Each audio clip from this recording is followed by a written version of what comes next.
Здравейте, приятели! Днес ще ви покажа как правя любимия си тутманик. Първо разтварям маята с захарта в топла водичка и след това към брашното добавям всички останали продукти и накрая наливам маята. След това замесвам меко тесто, средно меко тесто, леко лепкаво.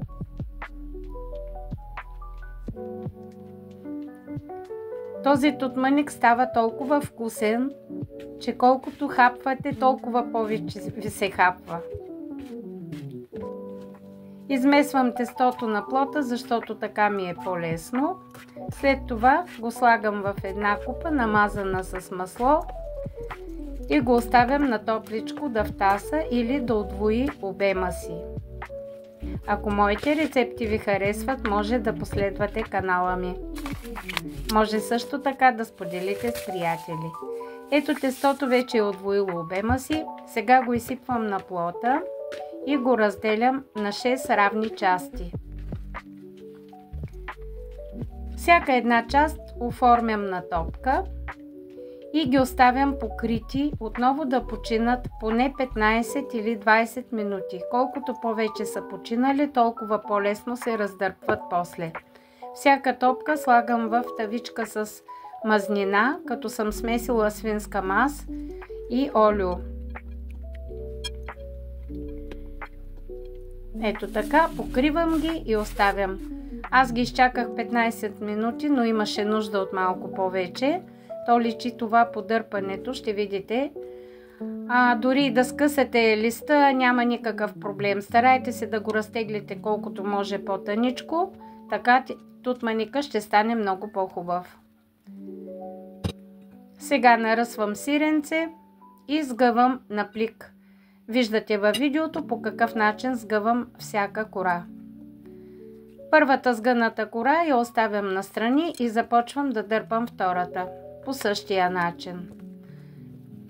След като раздърпам и втората, отново поръсвам с сирене и първата кора, която съм сгънала, слагам по средата на тази.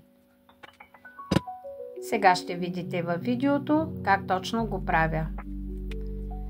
И сега сгъвам отново и бухчата става по-големичка. Така правя с всички кори, докато получа една голяма бухча.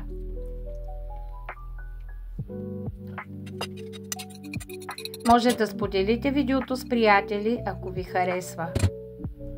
А може да приготвите и тутманика и после да споделите вашия резултат.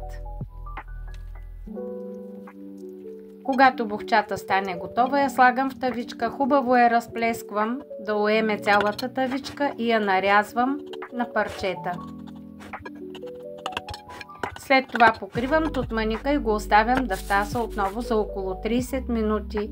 След това намазвам с яйце, разбъркано с малко олио, само жълтъка, който бях оставила при правене на тестото. Фурната ми е загрята на 180 градуса с вентилатор и слагам тутманика да се пече, докато стане златист. Ето такъв. Ето как изглежда. Перфектен, много мекичък, с хрупкава коричка, пухкава средичка. Благодаря, че бяхте с мен. Пожелавам ви хубав ден и до скоро с нови вкусни рецепти. Не забравяйте да последвате канала ми. Да ви е сладко!